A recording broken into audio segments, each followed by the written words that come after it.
Vatican has fought many enemies: heretics, monarchs, scientists, even rival popes. But the enemy that shook it to its core was already dead, forgotten, buried under thousands of years of dust in a place the Bible never dared name. Not Jerusalem, not Rome, not even Babylon, much older than all of them. Sumer. And within its shattered ruins lay tablets that whispered of a race so advanced, so terrifying, they weren't called gods, they were called those who came down from the heavens, the Anunnaki. And what they claimed to have done rewrote the entire foundation of Christianity. Creation, sin, redemption, all of it, a forgery. That's why when the Vatican's archivists read the first translated lines, they didn't pray. They panicked.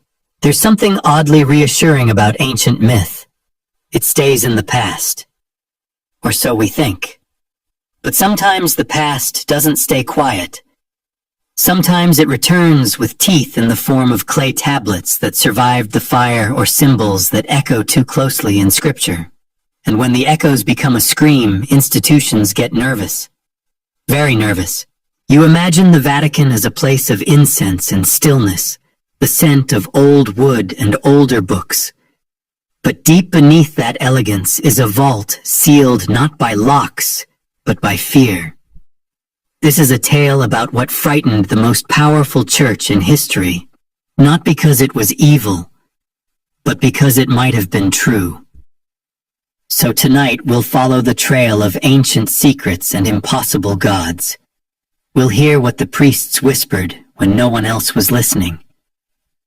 And we'll discover why out of all the heresies, relics, and revelations the Church has ever faced, it was the Anunnaki that rattled them the most. Before we venture further into the shadows, take a moment to subscribe so you never miss a secret that history has tried to forget. The story begins in the baked riverbeds of ancient Mesopotamia, where the Euphrates and Tigris cradled the earliest known civilization. Sumer, the cradle of writing kingship and what some scholars still call myth. Etched into sun-baked clay with reed styluses, the Sumerians told stories of beings who descended from the heavens. Not metaphorically, literally. They gave these figures names Enki, Enlil, Ninhursag, but collectively they were known as the Anunnaki, those who came from the sky. At first glance, the Anunnaki appear to be just another pantheon like the Greek Olympians or Norse Aesir. But there's a peculiar consistency in how the Sumerians described them. These beings didn't merely control the rain or harvest. They descended from a planet known as Nibiru, carried advanced knowledge of agriculture, metallurgy, and law, and were said to have created humanity not out of love or artistry, but to mine gold for their own use. You heard that right? Gold, and not for jewelry or idols. According to some interpretations, they needed it to repair the atmosphere of their dying world. Most mainstream scholars categorize the Anunnaki as mythological constructs, symbolic representations of natural forces or royal propaganda. But that dismissal masks something more troubling. The tablets don't read like poetry. They're not written in the metaphoric cadence of myths. They resemble records, logs, reports. One text even outlines how Enki and Ninmah genetically engineered humans by blending their essence with that of primitive hominids. If this sounds disturbingly like CRISPR, you're not alone. The earliest such account comes from the Atrahasis epic, a text predating Genesis by over 1,000 years. It tells of gods toiling in labor, then creating humans to take over their burden. There's no Garden of Eden here, just laboratories and clay.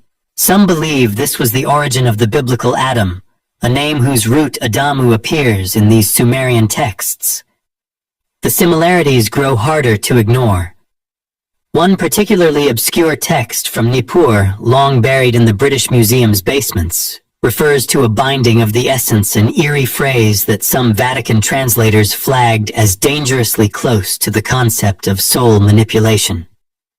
It was one of the first moments where theological alarms were raised. To make matters worse, these Anunnaki weren't omnipotent. They warred. They deceived each other. They punished humanity. And unlike the God of Abraham, they were mortal. Immensely long-lived, yes, but killable, fallible. In other words, the kind of beings early church fathers would have found blasphemous or threatening. Because here lies the core tension. If the Anunnaki created man, then Genesis is wrong. If they were real, then monotheism was never first. And if they were coming back, well, that's a different kind of second coming altogether. A Jesuit scholar from the early 1600s, Father Matteo Cassini, once wrote a curious note in the margin of a manuscript from Ur. If these gods were real, then Eden was not paradise, but prison. His remark was crossed out in red ink and later torn from the page, but the idea lingered.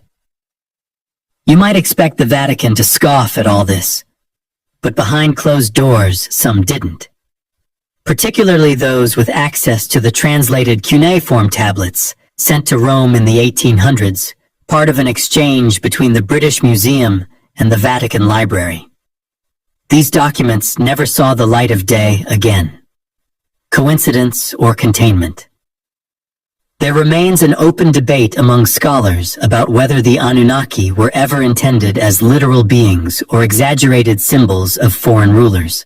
But the uniformity of the myths across Sumer Akkad and even Hittite texts suggests a deeper source, one that cannot be easily dismissed as coincidence, especially when Sumerian references to star maps and gates of the gods eerily resemble astronomical data that shouldn't have been accessible for another 3,000 years.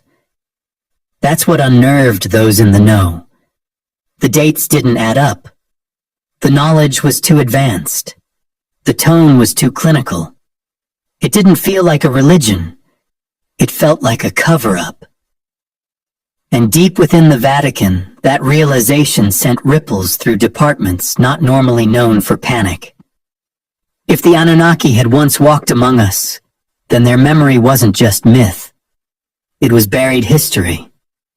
And someone had gone to great lengths to make sure it stayed that way. Of course, there's always the possibility